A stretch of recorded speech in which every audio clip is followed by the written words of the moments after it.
அல்லாஹ்வுடைய பேரருளால் இந்த உபரியான மார்க்கங்களை நிறைவேற்றிவிட்டு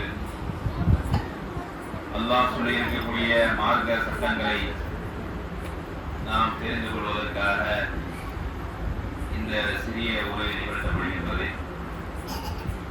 அந்த அடிப்படையிலே நமக்கு இந்த வாய்ப்புகளை தந்த ஏகவல்லோனை போற்றி புகழ்ந்தமாகவும் நமக்கு நேர் வழிகாட்டியாக அனுப்பப்பட்ட எம்பெருமானார் ரசூலுல்லாஹி ஸல்லல்லாஹு அலைஹி வஸல்லம் சொன்னாரின் மீதும் அன்னாரின் குடும்பத்தார்கள் தாபிஈன்கள் குறிப்பாக இந்த மஜ்லிஸில் அமர்ந்திருக்கக்கூடிய நம் அனைவரின் மீதும் அல்லாஹ்வுடைய வற்றாத பெருங்கருணை என்றென்றும் நின்று நிலவட்டுமாக என்று பிரார்த்தித்தமாக இன்றைய உரையை ஆரம்பம் செய்யும்.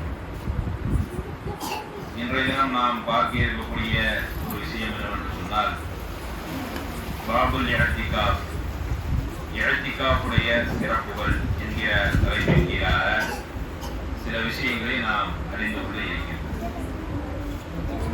நபி ஸல்லல்லாஹு அலைஹி வஸல்லம் அவர்கள் உமர் ரலியல்லாஹு அன்ஹு அறிவிக்கிறாங்க, قال رسول الله صلى الله عليه وسلم يعتكف العشر الأواخر من رمضان متفق عليه. அல்லாஹ்வின் தூதர் ஸல்லல்லாஹு அலைஹி வஸல்லம் அவர்கள் ரமலானின் கடைசி 10 நாட்களில் இஅ்திகாஃப் இருப்பவர்களாக இருந்தார்கள். அறிவிப்பவர் இப்னு உமர் ரலியல்லாஹு அன்ஹு. பொதுவாக இந்த ரமலான் மாதத்திற்கென்று தனிப்பட்ட சிறப்புகள் ஏராளமாக நமது மார்க்கத்தில் சொல்லப்பட்டிருக்கின்றது. அடிப்படையாக நோன்பு வைப்பது, இரவு நின்று வணங்குவது, அல்லாஹ்வை அதிகமாக நினைவு கூறுவது, பாவமான காரியங்களை விட்டு விலகி இருப்பது போன்ற அடிப்படையான சட்டங்கள் சொல்லப்பட்டாலும்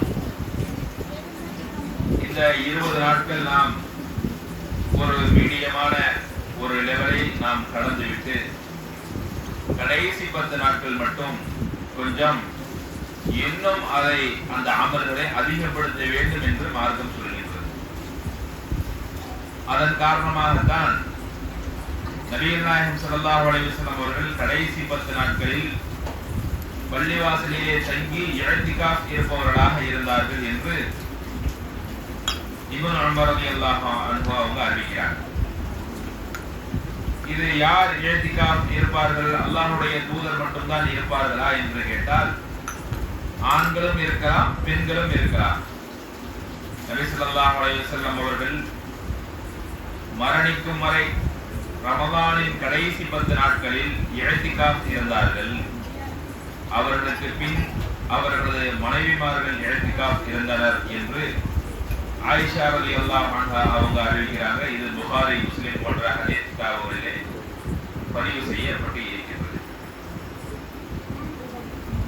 10 நாட்கள் தான் இஅ்திகாஃப் இருந்தார்களா என்று கேட்டால் நபிகள் நாயகம் ஸல்லல்லாஹு அலைஹி வஸல்லம் அவர்கள் கடைசி ஆண்டிலே, அவர்கள் மரணிக்கக்கூடிய ஆண்டிலே 20 நாட்கள் இஅ்திகாஃப் இருந்ததாக ஒரு செய்தி சொல்லப்படுகின்றது.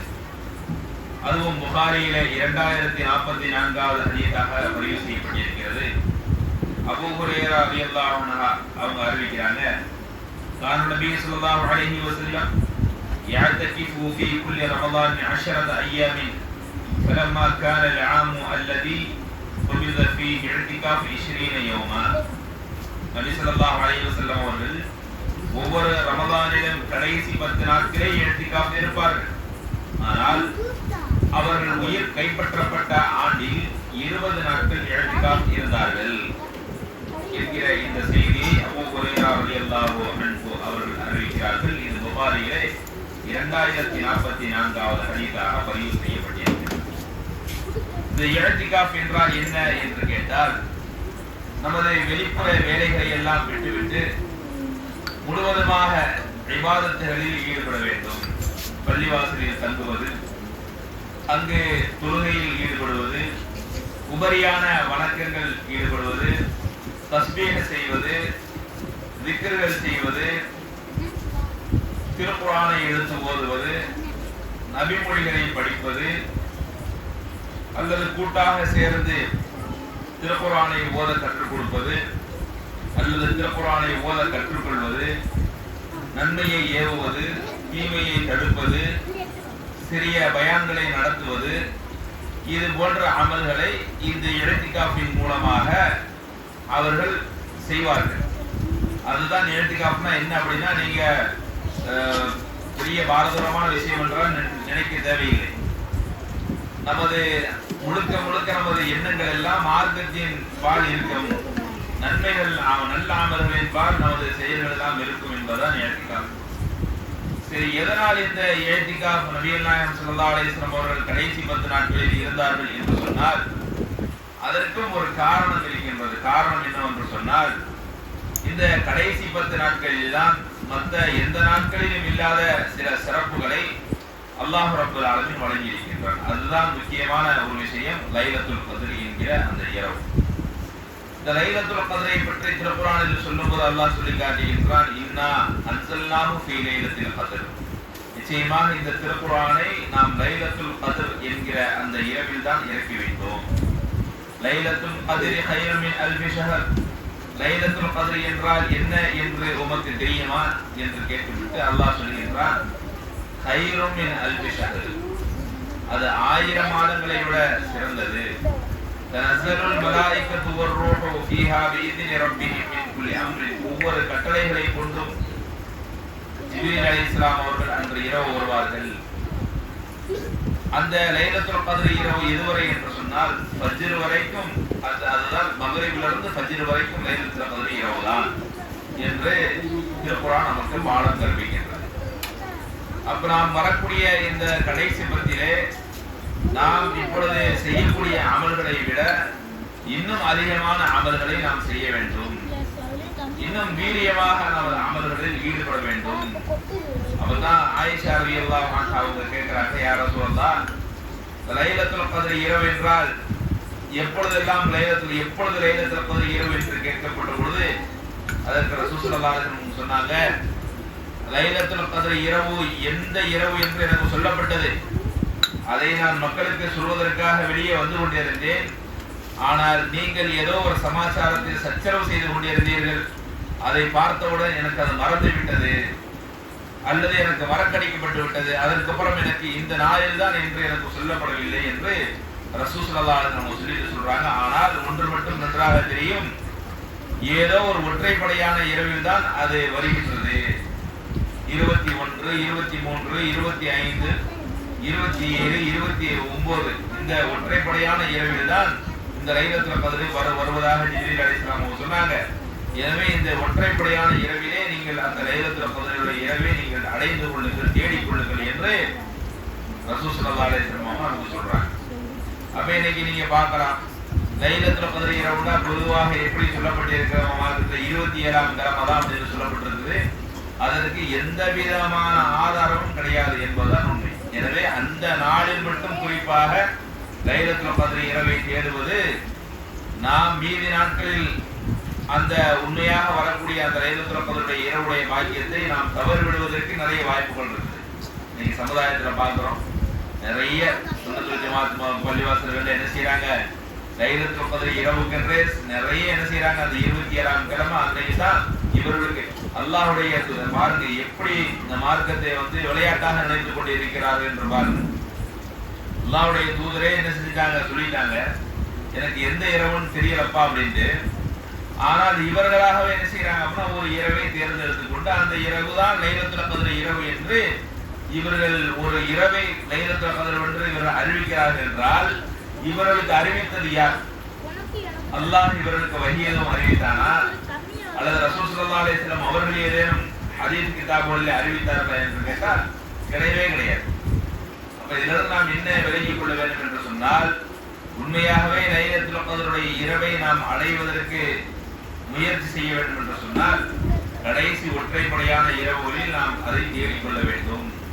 அதுதான் நமக்கு நன்மை பயக்கும் என்று மார்க்கம் நமக்கு சொல்லி தெரிகின்றது.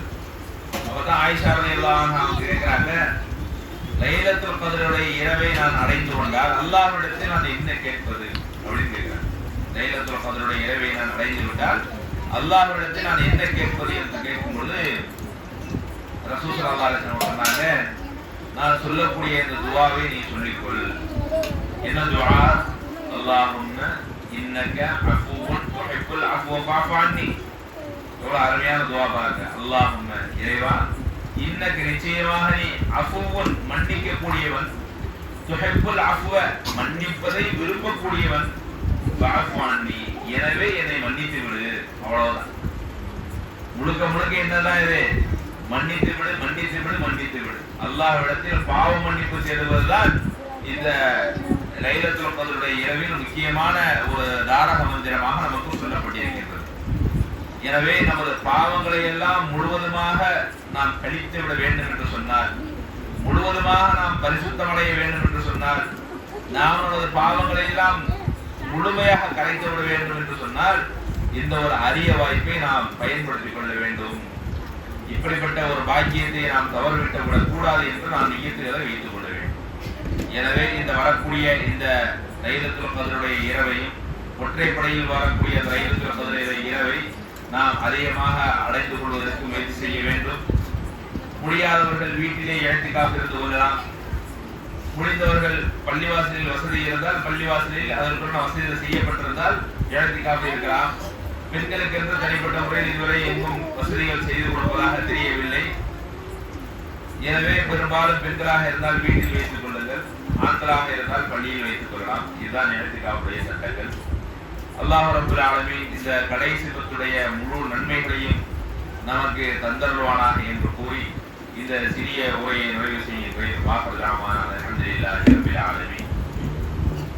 அஸ்ஸலாமு அலைக்கும் வரஹ்மத்துல்லாஹி வபரகாத்துஹு. மேலும் ஒரு சிறிய அறிவிப்பு. வழக்கம் போல் இந்த வருடமும் கடைசி 10 இங்கு நேரம் மாற்றப்படும். இன்ஷா அல்லாஹ் அது நாளைக்கு இன்ஷா அல்லாஹ் அறிவிப்போம். எத்தனை மணிக்கு தொழுகை நடக்கும் என்று நாளைய தினம் அறிவிப்போம். நாளைக்கு எப்பயும் போல இங்கே தொழுகை நடக்கும், இதே நேரத்தில் நடக்கும். நாளை மறுநாளிலிருந்து, அதாவது 21ஆம் இரவிலிருந்து நமக்கு இரவு தொழுகையுடைய நேரங்கள் மாற்றப்படும் என்பதை தெரியப்படுத்திக் கொள்கின்றோம். மேலும் நோன்பு கஞ்சிக்கு யாரேனும் நன்கொடை வழங்குவதாக இருந்தால் விரைவாக வழங்கிவிடுங்கள். அதே நேரம் இரவு உணவு ஏற்பாடு செய்ய